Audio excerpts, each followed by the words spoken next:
Assalamualaikum warahmatullahi wabarakatuh. Nama saya Lydia Antika, saya dari kelas 442A27. Kali ini saya akan mempresentasikan tentang analisis studi kasus di media massa menggunakan teori komunikasi massa. Saya perwakilan dari kelompok 4 yang beranggota Andrea Nuseran, dan saya sendiri Lydia Antika, lalu Lydia Febriati, lalu ada Risma Robiah, lalu yang terakhir ada Muhammad Adi. Analisis studi kasus kali ini adalah Sekretaris MUI menyatakan untuk seluruh pertelevisian Indonesia untuk menyiarkan protokol kesehatan tentang COVID-19, ketetapan dan peraturan new normal. Sebagai media yang bisa menjangkau seluruh masyarakat, pertelevisian diharapkan berikan pemahaman kepada masyarakat tentang new normal. Masyarakat diharapkan untuk mendisiplinkan peraturan ini dan mematuhi aturan-aturan yang telah ditetapkan. Faktanya pada saat ini belum ada tanda-tanda COVID-19 akan berakhir. Maka dari itu, pemerintah sangat amat meminta untuk masyarakat tetap mematuhi peraturan-peraturan yang telah ditetapkan. Lalu saya akan menganalisa teori ini menggunakan 3 teori komunikasi. Yang pertama adalah teori hegemoni, lalu yang kedua adalah teori agenda setting, lalu yang ketiga adalah teori hypodermik.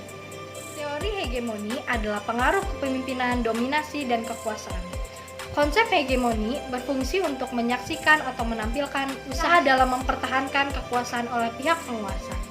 Hegemoni sering disebut sebagai dominasi oleh satu kelompok kepada kelompok lainnya, tanpa adanya suatu paksaan, sehingga dapat diterima dengan baik.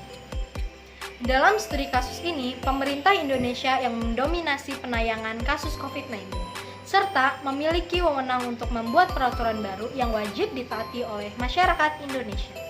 Tujuan utama teori hegemoni dalam komunikasi massa adalah untuk menyetarakan pandangan yang sepaham dengan media tersebut. Yang terpenting saat ini adalah new normal di tengah pandemi.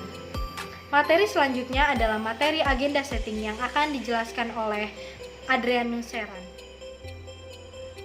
Baik, saya akan menjelaskan tentang teori agenda setting beserta studi kasus yang kita bahas pada presentasi kali ini. Teori agenda setting menekankan pada anggapan bahwa media memiliki pengaruh besar dalam membangun dan membentuk persepsi publik.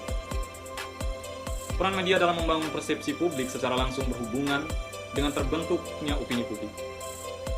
Implikasinya, diskursus atau wacana yang menjadi perbincangan publik ditentukan oleh peran media. Jika kita kaitkan dengan studi kasus yang saat ini dibahas, kita bisa menganalisanya bahwa agar pesan yang disampaikan oleh penguasa atau pemerintah Indonesia bisa diterima oleh khalayak, maka teori agenda setting diambil oleh media massa sebagai pusat penentuan kebenaran dan mengarahkan kesadaran publik serta perhatiannya kepada isu-isu yang dianggap penting oleh media massa. Kasus COVID-19 belum berakhir, namun pemerintah melalui media massa mengarahkan perhatian publik kepada protokol new normal. Tujuannya adalah agar masyarakat lebih aware terhadap kebijakan tersebut, agar kegiatan perekonomian di Indonesia kembali berjalan normal dengan mengacu pada aturan yang sudah ditetapkan. Teori agenda setting sangat relevan digunakan untuk membantu menjelaskan tentang fenomena sosial di era di mana media mainstream berpengaruh signifikan dalam membentuk persepsi publik, agar masyarakat tidak khawatir untuk berkegiatan di luar rumah dan kehidupan yang diharapkan pun bisa kembali menjadi normal. Melalui media, sebuah sudut pandang dipilih dalam studi kasus ini yang kemudian diekspos ke publik, yaitu kebijakan new normal yang dapat dijalankan oleh masyarakat Indonesia, namun tetap mematuhi protokol kesehatan. Isu itu yang kemudian dikonsumsi oleh publik, sehingga menjadi arus utama. Publik yang seringkali tak memiliki kemampuan untuk melihat potret keseluruhan dari suatu isu dan hanya bisa menerima informasi lewat perantara, ikut mereproduksi isu yang sudah disetting.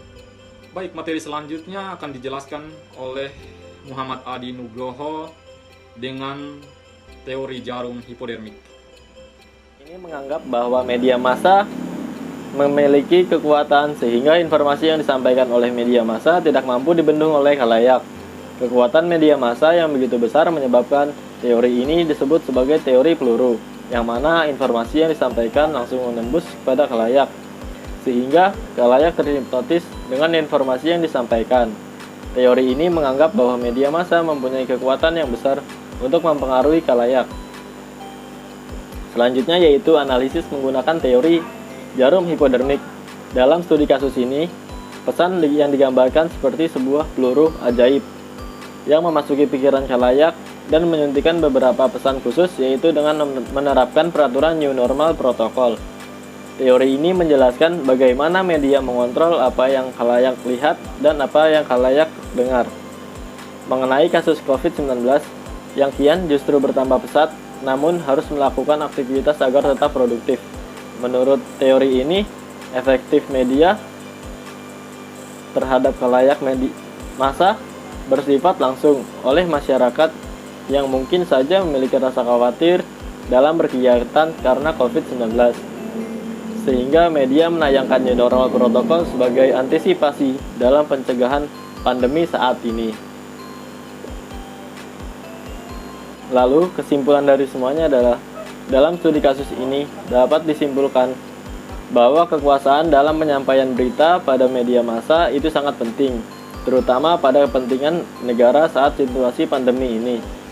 Kemudian dibarengi oleh kegiatan agenda setting supaya masyarakat berasumsi bahwa new normal yang ditetapkan oleh pemerintah adalah baik tujuannya. Untuk menganalisis behavior masyarakat setelah mendapatkan terpaan dari media massa tersebut, apakah masyarakat sadar akan kondisi new normal dengan menjalankan protokol kesehatan yang sudah dibuat. Sekian dari kelompok kami, kurang lebihnya mohon maaf. Wabillahi taufiq wal hidayah. Wassalamualaikum warahmatullahi wabarakatuh.